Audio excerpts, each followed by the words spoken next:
Hello friends, యేసుక్రీస్తును తమ మాటలతో చిక్కుపరిచి ప్రజల ఎదుట ఆయనను నేరస్తుని చేయాలి అనే ఉద్దేశంతో పరిసయ్యులు మరియు సద్దుకయ్యులు ఆయనను 3 ప్రశ్నలతో శోధించారు.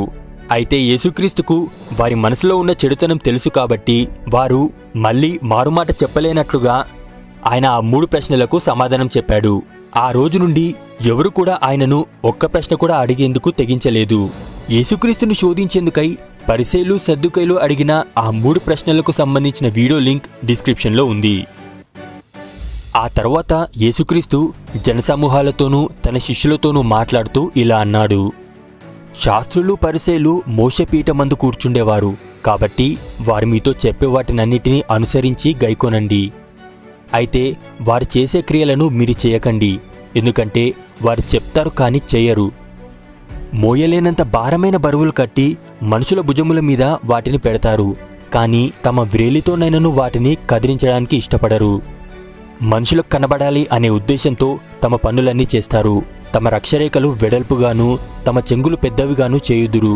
వారు విందులలో అగ్రస్థానాన్ని, సమాజ మందిరాల్లో అగ్రపీఠాన్ని, సంత వీధులలో నడిచేటప్పుడు వందనాలను, మనుషుల చేత బోధకులు అని పిలువబడాలి అని కోరుకుంటారు. మీరైతే బోధకులు అని పిలువబడవద్దు, ఒక్కడే మీ బోధకుడు. మీరందరూ సహోదరులు. మరియు భూమి మీద ఎవనికైనను తండ్రి అని పేరు పెట్టవద్దు, ఒక్కడే మీ తండ్రి, ఆయన పరలోకమందున్నాడు. మరియు మీరు గురువులు అని పిలువబడవద్దు, క్రీస్తు ఒక్కడే మీకు గురువు. మీలో అందరికంటే గొప్పవాడు మీకు పరిచారకుడై ఉండవలెను. తన్ను తాను హెచ్చించుకున్నవాడు తగ్గింపబడును, తన్ను తాను తగ్గించుకున్నవాడు హెచ్చింపబడును అంటూ యేసుక్రీస్తు పరిసయ్యుల యొక్క బుద్ధిని ప్రజలకు తెలియజేశాడు. ఆ తర్వాత యేసుక్రీస్తు పరిసయ్యులతోనూ సద్దుకయ్యులతోనూ మాట్లాడుతూ ఇలా అన్నాడు.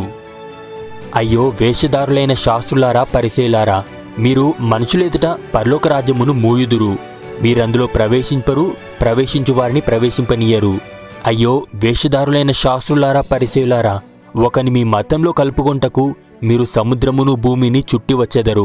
అతడు కలిసినప్పుడు అతన్ని మీకంటే 2 నరకపాత్రునిగా చేయుదురు.